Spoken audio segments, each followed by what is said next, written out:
If your answer is reincarnation with a broken ability, Sung Jin Woo rinse, wash, and repeat, nah, it's something that doesn't get talked about enough. Delinquent manhwas take the cake for most repeated method, more than any isekai, more than any rom-com, more than any reincarnation story. Don't get me wrong, I love me some good delinquent and fighting manhwa and manga. Nothing activates my brain more than reading about high schoolers giving out CTEs to each other like it's candy. But I've read enough to know how every manhwa plays out, no matter how hard the author tries to deviate from the cycle. For reference, I'm talking about the lookisms, the Hanlim gems, the Cannot Dies, study group, weak hero, you name it. Anyone running the fade qualifies here. Let's start by talking about the school setting.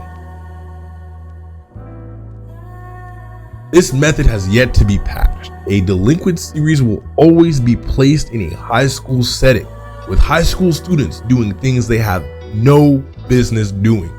Gang affiliation, drug peddling, money laundering, gambling rings. Who are these children? And why are they moving like Kids Bop Mob? If you were in high school or you can remember the good old days, can you remember your physical capabilities? Were you able to level a whole car? No? Then why in Sam's hell are these kids moving like Z fighters?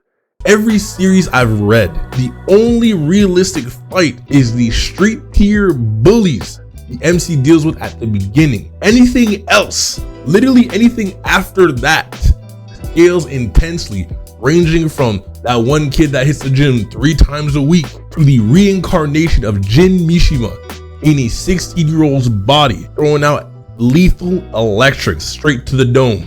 And why are some of these high schoolers built like adults? We all had that one homie that hit puberty heavy, calling him Unk. But these are not high schoolers. We got a random person with a linebacker build, 6'5", straight from the Diamond Gym build, talking about some, oh, I'm a first year, I'm 14 years old. Hey, if you go, don't get you. Next thing we have to mention is the main character. The main character has to be at least one of these things. First off, the loser hero. Scrawny, bowl cut, they gotta have the Tony Snell stats across the board. They always get bullied. Side note, manhwa bullying is insane. These bullies bullying around the clock. They bully you at school, roll up to your job, and they make sure you get home bullied. Lo and behold, your parents got no idea this is going on. They thinking to themselves, man, my son is so popular, only to find out that your son is out here spending days with Vaughn's disciple. Generational crash outs just tormenting him daily. But somehow, some way, the main characters always got a crush that cares enough to be a friend, but not enough brain cells to see them get rolled up like a blunt daily.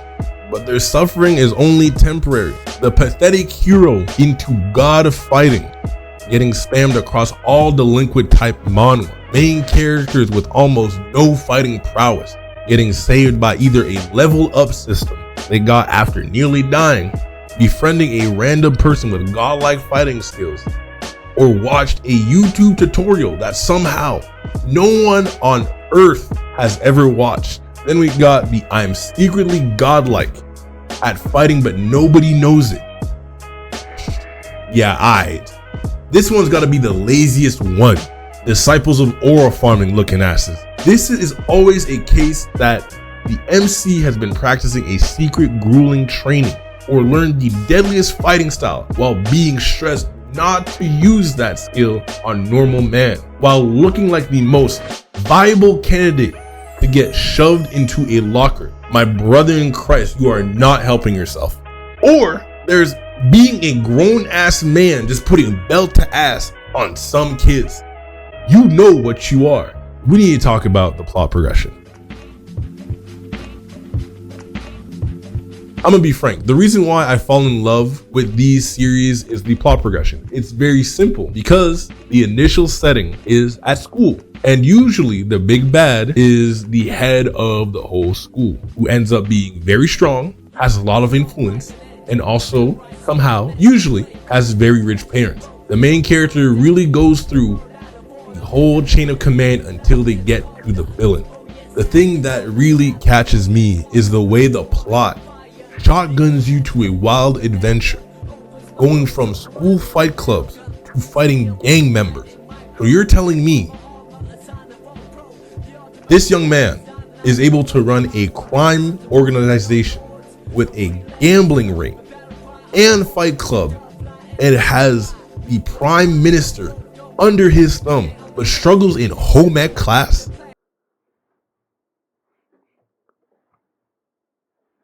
Nah.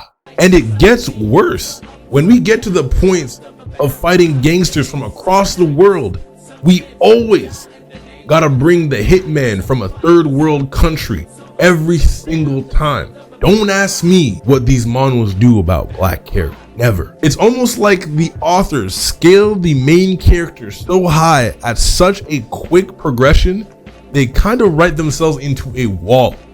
Cause now the MC is one-shotting street tier villains of the week. Now he got to put him through a John Wick storyline, going from being the strongest kid at school to stopping a country scale crime syndicate with a ragtag team of teens. Delinquent manhwas really do the most, but that's what gives it its charm that keeps me coming back. For me, it's just the fighting, and I mean, who cannot appreciate a good fade with a simple story? Handlem Jim and Weak Hero had me hooked, but I digress. Tell me, what is the most oversaturated manhwa genre? Or is this a genre that you want to heavily critique? I want to see hate in the comments. Be sure to like and subscribe. We're aiming for 10K this time.